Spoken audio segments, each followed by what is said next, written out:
Okay, you might think that I'm nuts for creating a complete master course for Apple's Voice Memos app. While it is true that this is one of Apple's smaller apps, it is actually the only app I have on all my home screens.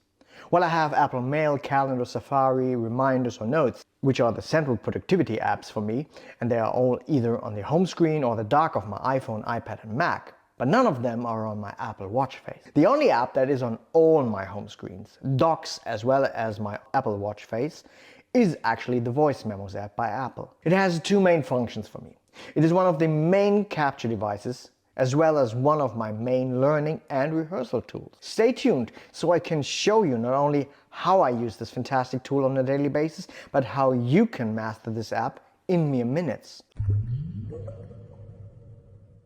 Depending on your device, you are presented with a different layout. On the iPhone, your recording locations are on the first screen of the app, while on the iPad and the Mac, they are in the left sidebar. Here you have access to all recordings, a separate section for watch recordings, your favorites if you have selected them, as well as recently deleted recordings. Underneath that, you can create your own folders using the new folder button. Unfortunately, you can't nest folders here. You can rearrange your own folders via the edit menu in the top left corner of the screen, and you can simply move a recording via drag and drop or via the folder item in the recording screen. Also on the iPad and the Mac, you can hide this sidebar. To the right of that sidebar, you have your recordings list. With the edit button, you can select multiple recordings and then favorite them, delete them, move them, or share them via messages or email, etc. Here you can also copy them or save them as M4A files to the file system. By the way, that is how I archive them. Creating a new recording is easy. On the iPad or Mac, you simply hit the always visible red button to start a recording, and on the iPhone you have to go into a location, and the recording will be placed in the currently selected folder then. And this will bring you to the recording screen. On the iPad and Mac, you can pause and resume the recording, and when in pause mode, you can either resume or jump to a specific segment of the recording by either moving the top waveform or scrolling in the lower overview waveform. Also, you can move 15 seconds forward and back. Now if the insert cursor is at the end, you can resume recording. If however you move the insert cursor to another position, you can replace the recording from that point. Pretty useful. With done, you can then end the recording process. And with the iPhone, you initially only get a start-stop button, but if you tap on the recording screen or the waveform, you get zoomed into the full screen, where you also can pause, resume and replace. In this screen, you also have two more buttons. The settings, where you can change the playback speed, as well as toggle two more options. Skip silence will skip all pauses between words, which allows you to play back faster without changing the pitch. And enhanced recording will remove slight noise in the background and focus on the spoken word. You should play around with both options. The beauty is that these options can be set individually for each recording. Especially skip silence is something I only rarely use, while enhanced recording is used much more often by me. And the last button brings you to the trim edit section. Here you can select a region in the lower waveform or fine-tune that selection in the upper, more zoomed in waveform, and then decide whether you either want to trim that region, that means everything before and after it will be dropped, or delete the region completely. For instance, selecting a longer pause region and then hitting delete will drop that pause from the recording. Don't forget to save your edits. Also, you can always enter a finished recording from the list and via the edit button do all these edits, including replacing, resuming the recording and so on. For instance, you could continue an interview maybe a day later without creating separate recordings. Tapping on the title of a recording allows you to edit the title. In the Settings app, you can change some specific settings for voice memo. Here you could define the preferred language, as well as define when deleted recordings will be cleared. Also, you can select the audio quality, whether it's compressed or lossless. Since I'm recording mostly voice, compressed is fine for me. The last option is for location-based naming, and this will put the location name in the title of new recordings. Otherwise, the title will be recording 1, 2, and so on, and you can change the title always within the recording screen. Also, you can start a new recording or listen to the last 3 recordings via long pressing or right-clicking on the app icon.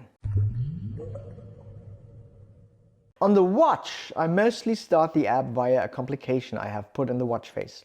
This allows me to immediately start a recording. You can only start and stop recordings on the watch and later listen to it, rename it or delete it. So no further editing on the Apple Watch. Once you've recorded something on the Apple Watch, you will immediately have access to it on your other devices under the Watch Recordings section, where you can further edit it. Currently, Voice Memos doesn't support transcriptions at all. For most of my recordings, this isn't a problem. You can, however, combine it via the Share menu with apps who do transcription. The two most often used apps for me are Just Record and Other. Just Record is actually an app similar to Voice Memos, but it also does transcription. It is a one-time in-app purchase for that. Actually, Just Record is a fantastic app all on its own, and I know many who use it as a complete voice memo replacement. Somehow, I actually like the interface of Voice Memo a bit better, especially its edit capabilities, and that the Watch application of Voice Memo needs an extra tab to record audio. If compared to the Watch app of Just Record, that is an actually better solution for my needs, because I actually created many unwanted recordings via the Just Record Watch complication, which once tapped immediately records. But you should try out what works best for you. Just Record works best for short transcriptions. For anything longer, I would highly recommend Otter, which is a subscription-based service and has a fantastic app on its own.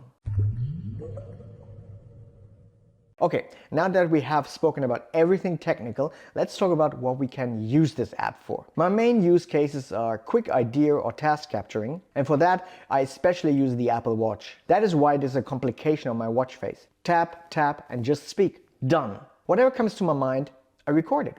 If some client, for instance, tells me what he wants from me, I often just record it and turn it into tasks later. Since I always have the watch with me, there is no friction. That is its power. The second use case is for learning. Since I'm also an actor, I currently have 5 stage plays where I'm in, including 3 main roles, so lots of lines to memorize.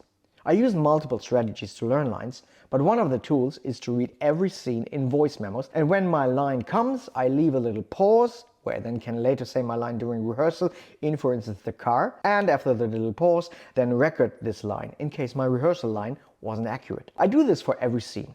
All of the scenes are then collected in a folder per play. My ideas and tasks I'll transcribe in other systems like reminders, day one, calendar, etc. at the end of the day, and then delete the recording. My active rehearsals will stay in the app in a separate folder. Once the play is done, I'll archive the recordings in a folder in the file system. I'm sure you will come up with many ideas by yourself now how you can use this handy and often underrated application. I hope this video inspired you and you will use Voice Memos now more often. By the way, Voice Memos is another app which supports drag and drop between multiple apps on an iPhone. If you want to find out more about this hidden power feature on the iPhone, watch this next video. And if you learned something new, please hit the like and subscribe button. That's it for now, my friends. See you soon. Bye.